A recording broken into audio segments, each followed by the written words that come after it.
Shalom teman-teman yang berada di rumah. Sebelum kita mulai persekutuan kita pada saat ini, saya persilakan teman-teman untuk mengambil saat teduh.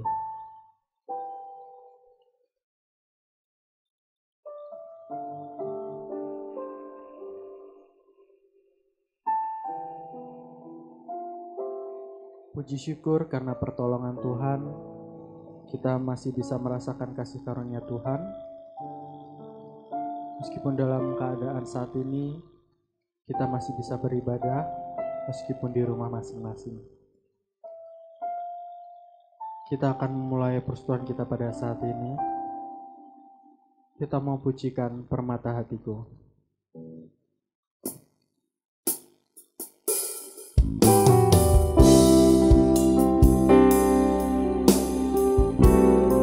Persiapkan segenap hati dan jiwa kita untuk kita datang ke hadirat-Nya.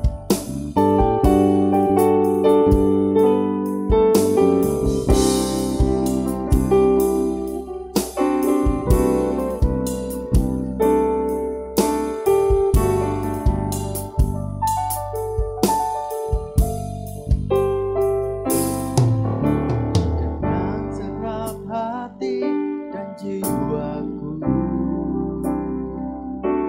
datang padamu dalam kerinduan, kasih-Mu yang sanggup mengubahku dan menguatkanku dalam pengharapan. Yesus, Engkaulah permata hatiku,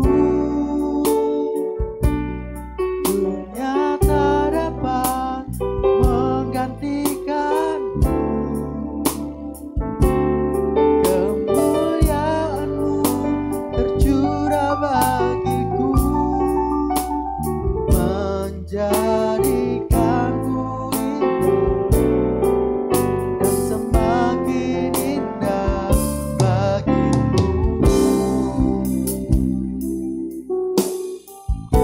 Mari kita pujikan pujian ini sekali lagi.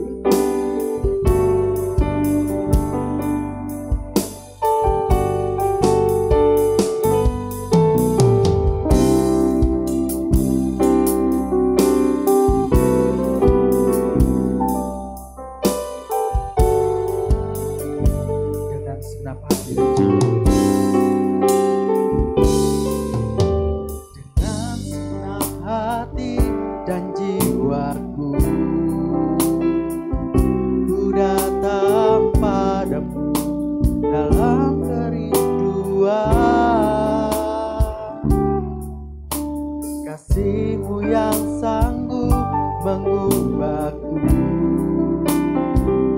dan menguatkanku dalam pengharapan. Yesus, Engkaulah permata hatiku, dunia tak dapat menggantikanmu.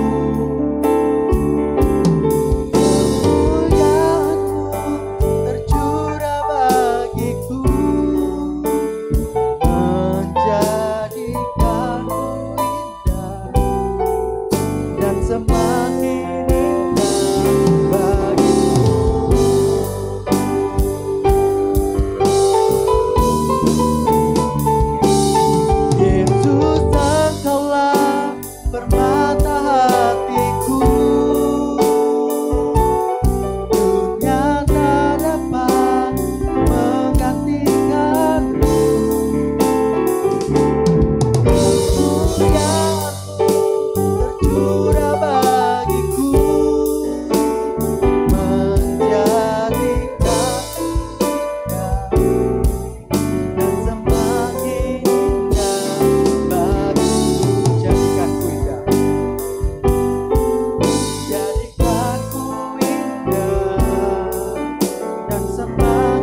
Mari kita berdoa.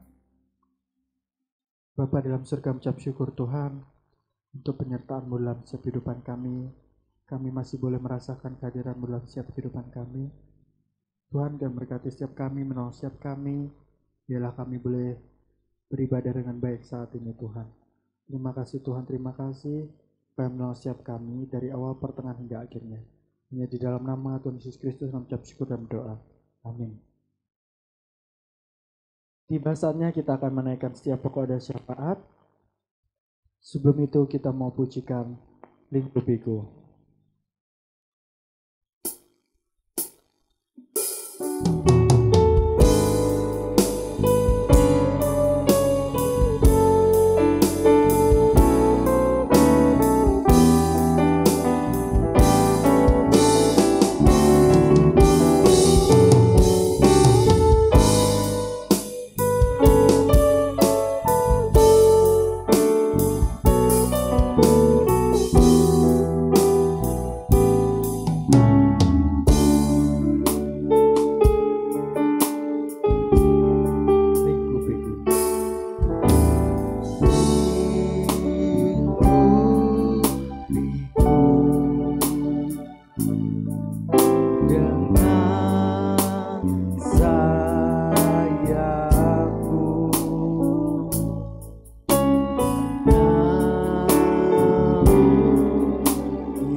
Mari kita bersatu di dalam doa.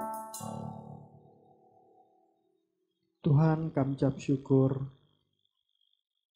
untuk setiap penyertaan-Mu dalam setiap kehidupan kami, untuk khususnya pada saat kondisi saat ini Tuhan, dengan adanya COVID-19, kami tidak bisa melakukan aktivitas kami seperti biasa ya Tuhan. Tuhan, kami berdoa Tuhan bagi setiap kami yang saat ini sedang sekolah, sedang kuliah, bahkan sedang bekerja. Engkau yang menolong setiap kami Tuhan dalam setiap pergumulan kami, apapun setiap pergumulan kami masing-masing, kami tahu Tuhan Kau akan menolong setiap kami. Tuhan, bahkan kami juga berdoa bagi teman-teman kami yang saat ini sedang sakit. Engkau yang menolong setiap mereka melalui obat-obatan dan makanan yang mereka konsumsi.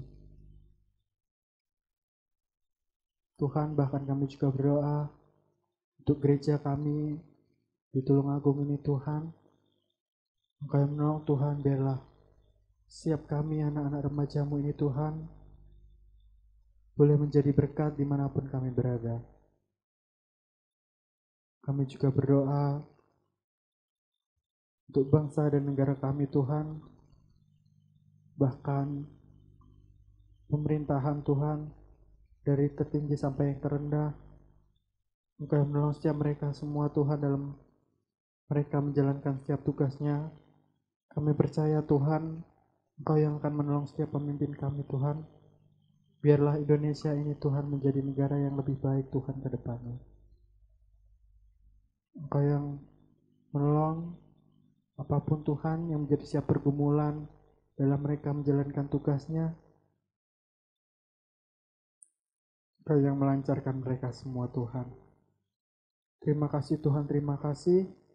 Inilah seruan doa kami yang kami beralaskan di dalam nama Tuhan Yesus Kristus. Kami ucap syukur dalam doa. Amin. Tiba saatnya kita akan menurunkan kebenaran firman Tuhan.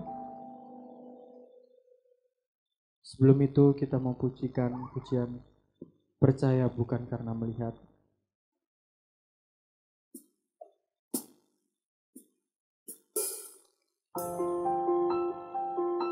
Kekuatan yang kita dapat berasal daripada Tuhan. Tuhanlah yang meneguhkan setiap hati kita dalam kita menjalani setiap kehidupan kita. Biarlah kita boleh selalu percaya, walaupun kita tidak dapat melihat Tuhan kita, tapi kita mengimani Tuhan kita adalah Tuhan yang luar biasa. Kekuatan di hidupku, ku dapat di dalam-Mu. Kau teguhkan hatiku, tiada yang mustahil bagimu. Sebab aku percaya bukan karena melihat, namun karena firman-Mu yang selalu digenapi di hidupku. Ku percaya bukan karena melihat, namun karena firman-Mu tiada pernah berubah. Mari kita pujikan pujian sekali lagi. Kita persiapkan setiap hati kita.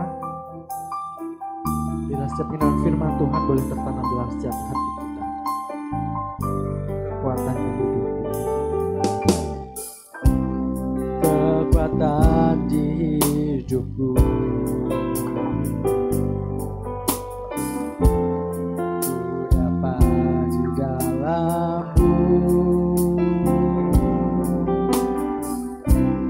Kau teguhkan hatiku,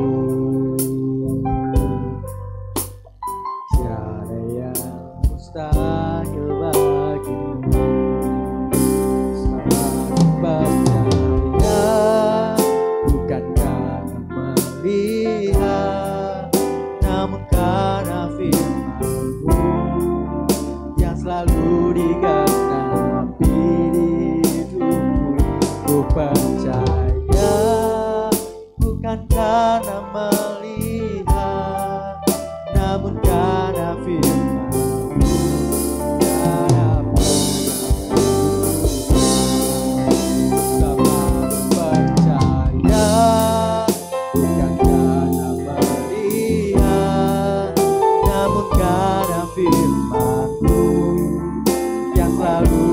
karena di hidupku ku percaya,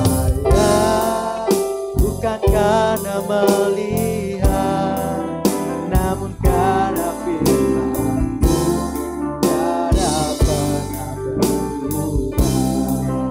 Namun karena firman-Mu tiada pernah berubah. Namun karena firman-Mu tiada pernah berubah. Kepada hambanya dipersilahkan.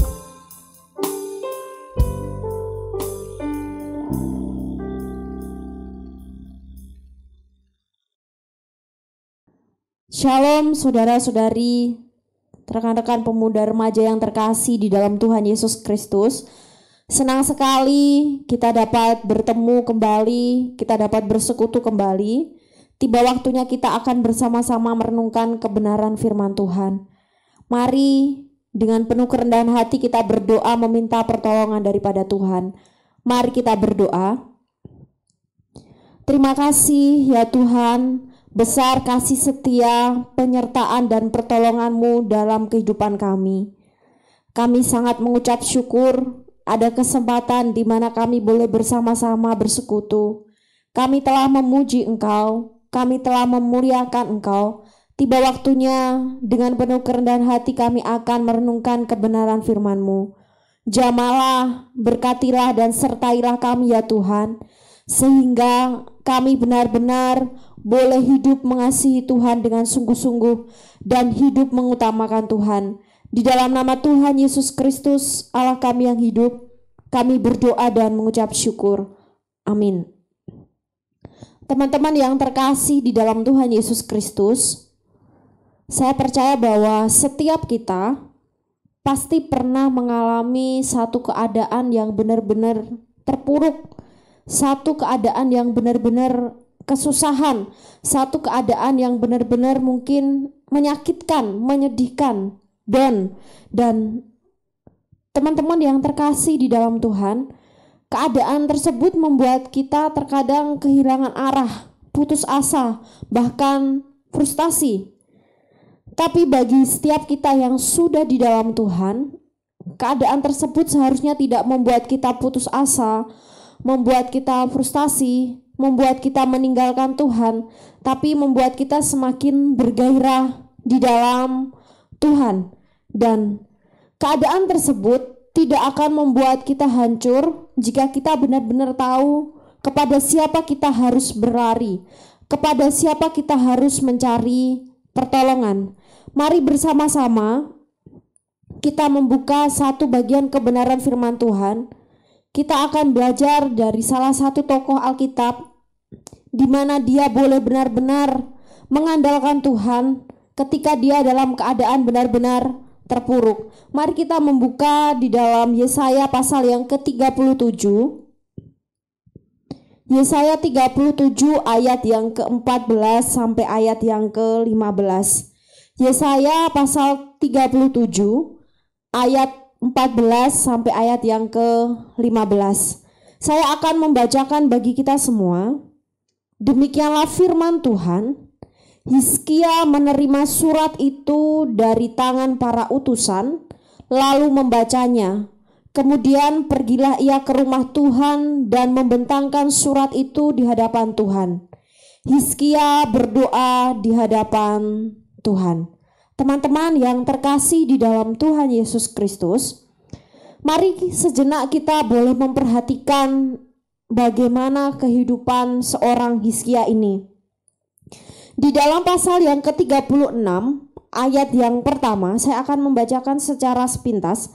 Maka dalam tahun ke-14 zaman Raja Hizkia, majulah Sanherib Raja Asyur menyerang segala kota berkubu negeri Yehuda, lalu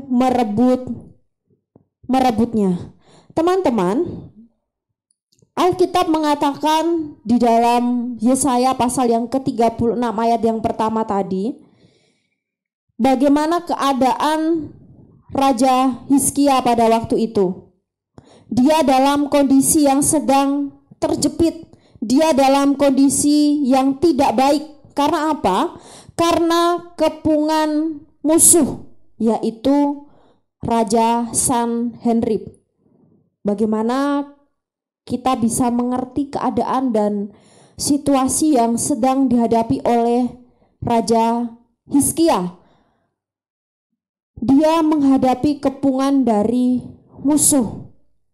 Suatu keadaan yang pasti tidak menyenangkan, tidak mengenakkan.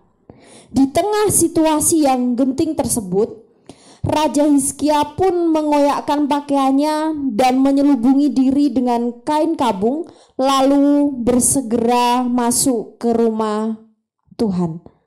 Teman-teman, ketika dia dalam keadaan benar-benar tertekan, dalam keadaan benar-benar terpuruk, dalam keadaan yang genting, dia tahu kepada siapa dia harus berlari.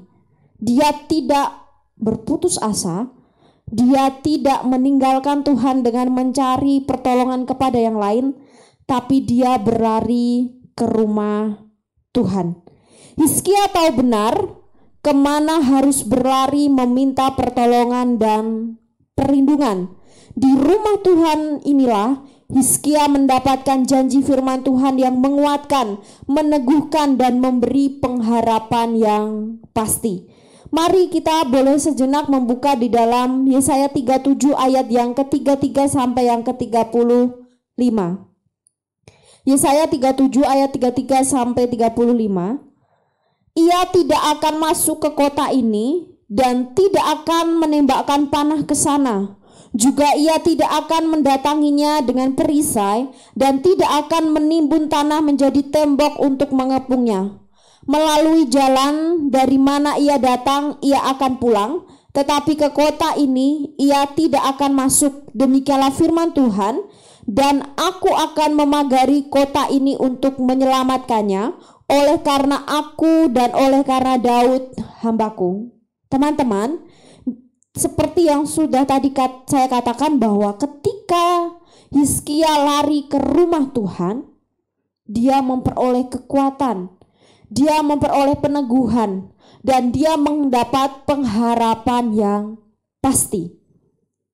Banyak orang Kristen tidak menaruh hormat terhadap rumah Tuhan. Malahan seringkali menjauhkan diri dari pertemuan-pertemuan di rumah Tuhan. Seperti yang tertulis di dalam Ibrani pasal yang ke-10 ayat yang ke-25. Jadi ketika Hizkia dalam keadaan yang tidak baik, dia berlari ke rumah Tuhan. Apakah ketika kita dalam kondisi, dalam masalah, dalam problem, kita juga bisa berpikir bahwa yang bisa memberikan saya jalan keluar, yang bisa memberikan saya pertolongan, yang bisa benar-benar menjamin damai sejahtera saya itu adalah ketika saya ada di dalam bait Tuhan, ketika saya ada di dalam rumah Tuhan. Tanpa kita sadari, ketika ada masalah, ketika ada goncangan, kita mencari pertolongan yang lain. Dan ketika kita beribadah, kita tidak beribadah dengan sungguh-sungguh. Kita kurang menghargai hadirat Tuhan. Kita hanya melaksanakan ibadah sebagai rutinitas tanpa kita benar-benar mengerti bahwa di dalam rumah Tuhan kita menerima berkat. Berkat itu tidak hanya berbicara tentang uang, tapi berkat itu bisa kita rasakan seperti adanya sukacita, seperti adanya damai sejahtera, seperti adanya ketenangan, seperti adanya kepuasan yang tidak bisa diberikan oleh orang lain. Untuk itu, kita harus benar-benar menghargai rumah Tuhan. Karena di dalam rumah Tuhan, kita memperoleh penghiburan yang sejati. Saudara-saudari yang terkasih di dalam Tuhan Yesus Kristus, banyak sekali tantangan kita dan berbeda tantangan kita. Jika hari ini kita mungkin masih meragukan kuasa Tuhan, kita mungkin masih meragukan apa itu mukjizat daripada Tuhan, dan kita sering mengandalkan diri kita sendiri, mari kita boleh kembali datang ke dalam bait Tuhan, ke rumah Tuhan. Contoh kecilnya, ketika kita gagal dalam satu bagian kecil di dalam kehidupan kita, secara emosi, secara pikiran, kita jiwa muda itu kadang pelampiasannya ke main atau hal-hal yang kadang kurang baik, bahkan negatif.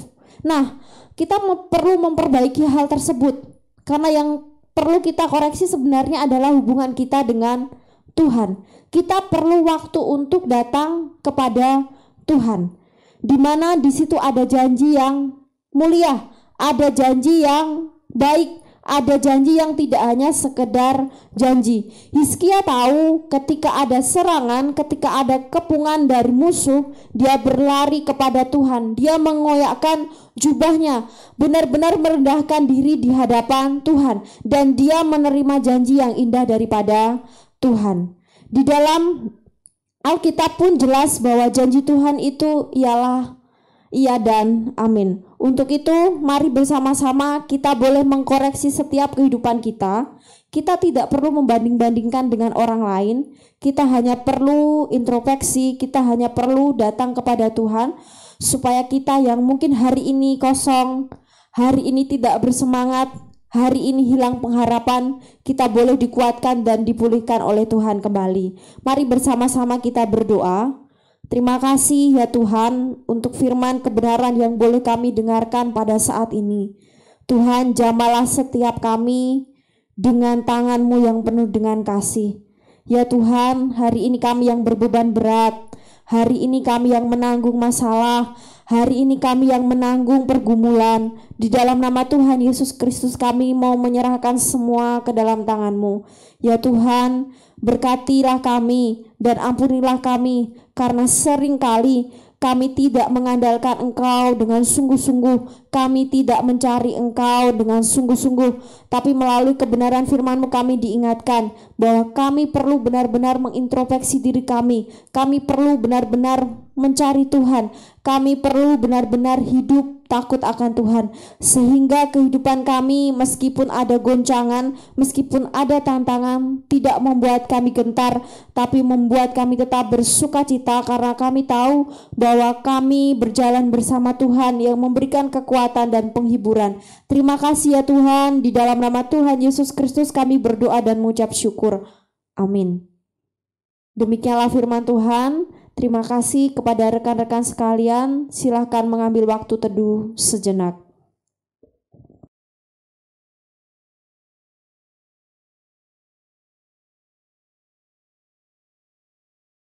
Shalom, salam damai sejahtera dalam kasih Kristus bagi kita. Saya mengucapkan banyak terima kasih kepada rekan-rekan yang ambil bagian dalam melayani Tuhan pada hari ini. Kiranya Tuhan memberkati pelayanan saudara. Saya juga mengucapkan banyak terima kasih kepada rekan-rekan yang terus setia mengikuti ibadah secara live streaming di channel GKA Anugerah Tulung Agung. Kiranya melalui ibadah ini teman-teman boleh diberkati oleh Tuhan. Saya akan menginformasikan beberapa informasi yang penting untuk menjadi perhatian bagi kita bersama. Yang pertama, untuk kegiatan ibadah remaja dan pemuda, Gereja Kristen Abdiel Anugerah Tulung Agung sementara waktu ditiadakan dan nanti menunggu informasi lebih lanjut dari majelis gereja. Dan yang kedua, bagi teman-teman yang rindu mengikuti ibadah di gereja, teman-teman boleh hadir ibadah hari Minggu pada pukul 7 bertempat di gereja dan tetap memperhatikan protokol kesehatan. Dan yang ketiga, bagi teman-teman yang rindu ingin sharing secara pribadi dan ingin didoakan, teman-teman boleh menghubungi nomor pembina yang sudah tertera di layar saudara. Kiranya melalui sharing ini, iman saudara menjadi bertumbuh dan semakin dikuatkan. Saya berterima kasih kepada teman-teman yang sudah sharing secara pribadi. Kiranya melalui sharing ini, teman-teman boleh mendapatkan berkat dari Tuhan. Demikian informasi yang dapat saya bagikan, boleh menjadi perhatian bagi setiap kita. Tetap semangat, Tuhan Yesus memberkati. Solideo Gloria.